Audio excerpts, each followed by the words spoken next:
Today guys, I will going to show you the step-by-step process on contact printing and the procedures on using the enlarger. So, let's start now.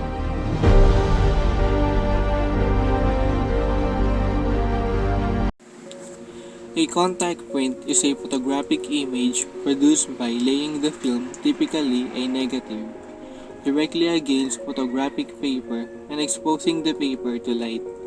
The term contact print derives from the process of creating direct contact between the film and paper. So the first step is prepare your enlarger and align the contact proofer in the enlarger. And then turn off the light and switch to safety light. After that, get a photographic paper and put it under the negatives and align it in the contact proofer. And then press it with a glass surface just to make sample first. Prepare a dark cardboard for covering each strip for your test when exposing the photographic paper. And then set your preferred timer and the enlarger, and the light of the enlarger will expose the photographic film.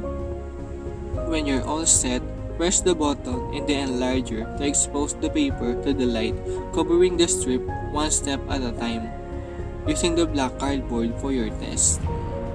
Once the whole sheet is complete, get the photographic paper out in the contact proof and put the paper in the developer for 2 minutes and watch your image appear.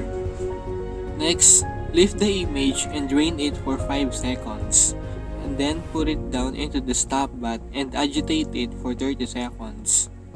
And after 30 seconds, lift the image and drain it again for 5 seconds, and sink it into the fixer for 10 minutes. The time in fixer is depending on what type you're using. For the next step, you can now turn on the light, and lift the image from the fixer and then rinse it off in the water for 1 minute. And lift the image and remove the excess water. After that, you have now your test and you can now review your image and choose which contrast is the best for you. And now, once you selected the best exposure time, set it now into the enlarger. Then switch the light into safety light and get your whole sheet of photographic paper and align it again under the negative strips and put it into the contact proofer. Once you're all set, expose the paper now to the light with your preferred time and get the photographic paper and repeat the same process like we did before. Put the photographic paper into the developer for 2 minutes and watch the image appear. And lift the image and drain for 5 seconds and put it to the stop bath for 30 seconds and agitate it. Next, lift the image from the stop bath and drain it for 5 seconds and sink it to the fixer for 5 minutes. After 5 minutes, get the image and rinse it off in the water for a few minutes and remove the excess water. And after the process, you got now your contact sheet. You can see your entire roll of film. So that's the step-by-step process on contact printing. And remember, when reviewing your test sample, make sure you are using white light to properly see the contrast of your sample. And now, let's move on to the enlarger.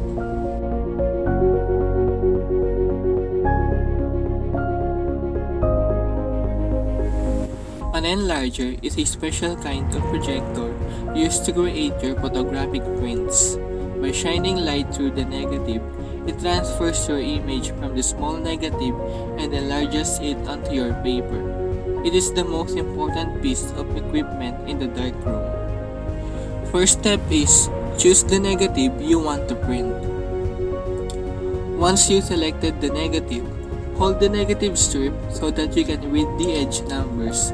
Then turn the negatives around, not over, so the numbers are farthest away from you. And then place the negatives into the carrier. Use a puffer brush to remove any dust. After that, slide the carrier into the enlarger and close it down. And then raise or lower the enlarger depending the size of the negative. And now, turn off the lights so we can see our negative on our easel. And adjust the enlarger to focus the negative by adjusting the focus dial into the easel. And for the grain focus, you need to focus the grain of the film using the focusing wheel. Once you are focused, you stop your lens down and point at a smaller aperture, for example, f8. And now, set your preferred timer and put the photographic paper into the easel, and this will be done under safe light. Then, hit the button, and the light will go in through the enlarger head, and through the negative, and through the lens, and onto the sensitized paper.